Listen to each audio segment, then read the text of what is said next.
यार छोड़ो, ये निकालेंगे। ये जो इमरान खान के दौर में कहते थे वो फ्रांस को, वो सफ़ीर को ही निकालो। ये अगले दिन ये गया हुआ था शहबाज शरीफ, उधर जाके उसके साथ खुद बयान दे रहा है कि हमें IMF से मुआहदा करवाने में फ्रांस का हाथ है। बात है यार करने वाले, इनकी बात 30 साल से मुल्क को, 70 साल से मुल्क को ये लूट के खा रहे हैं। 30 साल से ये दोनों ख़ानदान, एक बारी उसकी एक उसकी एक उसकी एक उसकी, ये कोई तरीका है यार। आपसे मौलाना फजलुर रहमान साहब हाफिज़-ए आलम मौलाना ना कहिए तो उन्होंने मौलाना साहब ना हाफिज़ आलम नहीं, वो सिर्फ ना ही ने। बस बंदा एक नंबर है, बिल्कुल सच्चा, एक रत्ती भी उसमें शक नहीं है बंदे में। Good, love you. पुराने कैंडिडेट उसके छोड़ के जा रहे हैं, कोई मसला नहीं यार। फवाद चौधरी चला गया, वो चले जाएं, कोई मसला नहीं। बैंक बोर्ड इमरान खान का है, परवेज उनका नहीं है, परवेज खट्टर कोई मसला नहीं यार। वो इस खंबे को भी, अगर इधर खंबे को इसे एक टिकट दे देना, हम इसे वोट डाल देंगे। ऐसी बात कर रही यार, खंबे जी इंशाल्लाह। वोट इमरान खान का है, PTI का भी नहीं, इमरान खान का यार। वोट। 3.5 साल में उसने क्या किया यार क्या कुछ नहीं किया उसने। सबसे अहम चीज़, उसने हमारे इस्लाम के लिए बहुत कुछ किया है। वो अमेरिका का जो क्या उसे कहते हैं, पार्लियामेंट, अक़वाम मुत्तहिदा में उसने आउट क्लास काम किया उसने।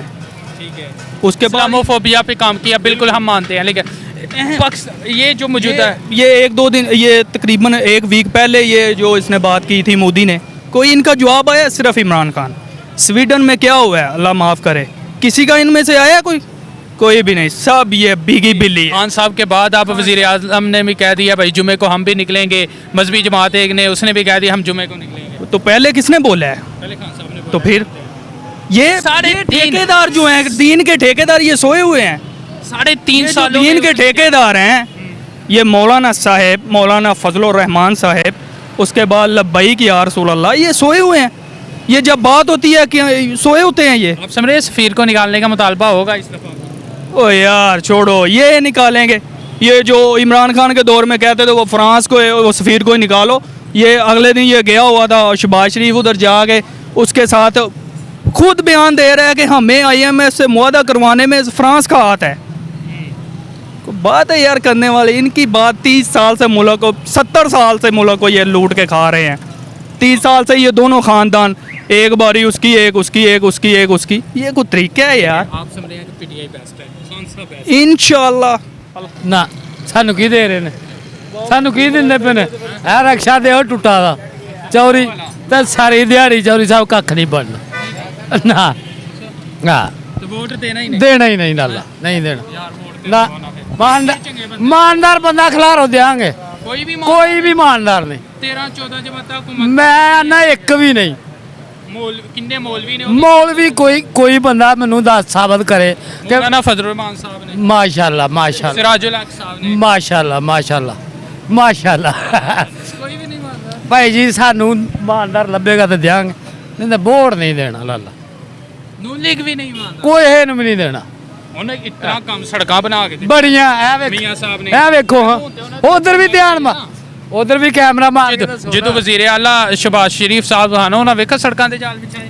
ਨਹੀਂ ਅਸੀਂ ਨਹੀਂ ਵੇਖੀ, ਪੰਜਾਬ ਵਾਸਤੇ ਇੰਨਾ ਕੰਮ ਕੀਤਾ ਸੀ। ਕੋਈ ਨਹੀਂ ਕੀਤਾ। ਐਜੂਕੇਸ਼ਨ ਉਹਨਾਂ ਨੇ ਫ੍ਰੀ ਕਰ ਭਾਜੀ ਦਿੱਤੀ, ਕਿਸੇ ਨੇ ਕੱਖ ਨਹੀਂ ਸਿਹਤ ਕੀਤਾ। ਉਹਨਾਂ ਨੇ ਅੱਛੀ ਕਰ ਦਿੱਤੀ। ਕੋਈ ਨਹੀਂ ਕੀਤੀ ਇਹੋ ਜਿਹੀ ਗੱਲ ਨਾ ਉਹ ਵੀ ਇਮਾਨਦਾਰ ਨਾ। ਮੈਂ ਇਮਾਨਦਾਰ ਵੇਖਿਆ ਹੀ ਨਹੀਂ ਅਜੇ ਤੱਕ, ਆਪਣੀ ਉਮਰ 'ਚ ਨਹੀਂ ਵੇਖਿਆ। ਭੁੱਟੋ ਨੂੰ ਵੀ ਨਹੀਂ ਵੇਖਿਆ। ਸਾਰੇ ਕਹਿੰਦੇ ਨੇ ਭੁੱਟੋ ਬੜਾ ਇਮਾਨਦਾਰ ਬੰਦਾ ਸੀ।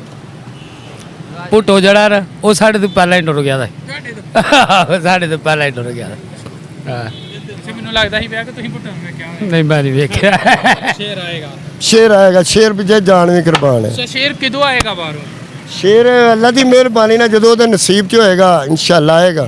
ਦੇਖੋ ਨਾ, ਸ਼ੇਰ ਦੇ ਚਾਹਨ ਵਾਲੇ ਤਾਂ ਪਾਕਿਸਤਾਨ ਚ ਨੇ, ਆਪੀ ਬਾਹਰ ਬੈਠੇ आप ही बाहर बैठा ਹੈ। क्या खुला तजाद नहीं, ज्यादती नहीं शेर? है ज्यादती है, साढ़े ना ज्यादती हो रही है। ਉਹ ਜ਼ਿਆਦਤੀ ਵੀ ਕਰਦਾ ਪਿਆ, ਫੇਰ ਵੀ ਉਹਨੂੰ ਵੋਟ ਕਰਦੇ। गल भला की होंदी है, ਜਿਹਦੇ ਸਿਰ ਤੇ ਮਾਂ ਪਿਓ ਨਾ ਨਾ ਹੋਵੇ ਉਹ ਅਧੂਰਾ ਹੀ ਹੁੰਦਾ ਹੈ। ਉਹ ਹਿਸਾਬ ਸਾਡੇ ਨਾਲ ਹੋਣ ਡੇ ਹੈ। ਕੀ ਖਿਆਲ ਹੈ? ਅਗਰ ਅਸੀਂ ਉਹਨੂੰ ਵੋਟ ਦਿੰਦੇ ਆ, ਉਹਦੇ ਪਿੱਛੇ ਜਾਨ ਵੀ ਦਿੰਦੇ ਆ, ਉਹਦਾ ਕੰਮ ਹੈ ਕਿ ਜਿਸ ਤਰੀਕੇ ਨਾਲ ਵੀ ਆਪਣੇ ਮੁਲਕ 'ਚ ਆਵੇ, ਆ ਕੇ ਆਪਣਾ ਸਾਰਾ ਸਿਸਟਮ ਸੰਭਾਲੇ, ਅਸੀਂ ਉਹਦੇ ਪਿੱਛੇ ਜਾਨ ਦੇਣ ਲਈ ਤਿਆਰ ਆ। ਉਹ ਕਹਿੰਦੇ ਅਗਰ ਆਇਆ ਪਾਕਿਸਤਾਨ ਚ ਉਹਨੂੰ गिरफ्तार कर लेता जाएगा। ਨਹੀਂ ਉਹ ਆਪਣਾ तारी तो डर के बाहर बैठे हैं। ਹਾਂਜੀ ਗ੍ਰਿਫਤਾਰੀ ਫਿਰ ਇਮਰਾਨ ਖਾਨ ਨਹੀਂ ਚੰਗਾ ਇਹਨੂੰ ਕਹਿੰਦੇ ਨੇ ਤੂੰ ਬਾਹਰ ਤੋਂ ਜਾ ਫੇਰ ਵੀ ਨਹੀਂ ਜਾਂਦਾ ਪਿਆ ਉਹ ਗੱਲ ਕਹਿੰਦਾ ਮਰਦਾ ਮਰ ਜਾਗਾ ਇੱਥੇ ਹੀ ਰਵਾਂਗਾ ਉਹ ਗੱਲ ਠੀਕ ਹੈ ਤੁਹਾਡੀ ਗੱਲ ਮੈਂ ਮੰਨਦਾ ਮੈਂ ਇਸ ਚੀਜ਼ ਦੀ ਲੇਕਿਨ ਜੋ ਇਮਰਾਨ ਖਾਨ ਨੇ ਕੀਤਾ ਨਾ ਉਹ ਸਾਨੂੰ ਨਹੀਂ ਨਾ ਮਨਜ਼ੂਰ ਸਾਡੇ ਤੇ ਇੰਨੀ ਕੁ ਗਰੀਬੀ ਆ ਗਈ ਹੈ ਕਿ ਹੱਦ ਤੋਂ ਜ਼ਿਆਦਾ ਹੋ ਗਿਆ ਇਹ ਹੁਣ 250 ਤੋਂ ਥੱਲੇ ਅੰਬ ਨਹੀਂ ਪਏ ਵੇਚਦੇ ਕੀ ਕਰੀਏ ਇਹ ਇਮਰਾਨ ਖਾਨ ਨੇ ਕੀਤਾ ਹਾਂਜੀ ਸਾਲ ਤੋਂ ਉੱਪਰ ਹੋ ਗਿਆ ਸ਼ਬਾਜ਼ ਸ਼ਰੀਫ ਵਜ਼ੀਰ ਆਜ਼ਮ ਹਾਂਜੀ ਸ਼ਬਾਜ਼ ਸ਼ਰੀਫ ਹੈ ਵਜ਼ੀਰ ਆਜ਼ਮ ਤੇ ਉਹ ਵੇ ਮਹਿੰਗਾਈ ਫਿਰ ਅੱਜ ਵੀ ਇਮਰਾਨ ਖਾਨ ਕਰ ਰਿਹਾ ਹੈ ਉਹ ਮਹਿੰਗਾਈ ਤੇ ਉਹ ਹੁਣ ਭਲਾ ਕੀ ਆਂਦੇ ਨੇ ਉਹ ਆਂਦੇ ਨੇ ਜੀ ਇਹ ਇਮਰਾਨ ਕਰ ਗਿਆ ਹੁਣ ਹਕੀਕਤ ਦਾ ਜਾਂਦੇ ਪਏ ਆ। ਪਤਾ ਕੋਈ ਨਹੀਂ ਹਕੀਕਤ ਦਾ ਫਿਰ ਨਹੀਂ ਵੀ ਤੁਹਾਡਾ ਲੀਡਰ ਤੁਹਾਨੂੰ ਛੱਡ ਕੇ ਤੁਰ ਗਿਆ ਵੇ ਲੀਡਰ ਸਾਨੂੰ ਛੱਡ ਕੇ ਟੁਰ ਗਿਆ ਹੈ ਤੇ ਅਸੀਂ ਆਪੀ ਕਹਾਂਗੇ ਕਿ ਜ਼ਿਆਦਤੀ ਹੈ ਉਹਦਾ ਕੰਮ ਹੈ ਕੇਸ ਲੜਨਾ ਜਿਸ ਤਰ੍ਹਾਂ ਵੀ ਜਿਸ ਹਾਲਤ 'ਚ ਮਰਜ਼ੀ ਆਵੇ ਮੈਦਾਨ ਦੇ ਵਿੱਚ ਰਵੇ ਮੈਦਾਨ 'ਚ ਉਹ ਮਰਦ ਨਹੀਂ ਉਹ ਨਹੀਂ ਗਿਣਿਆ ਜਾਂਦਾ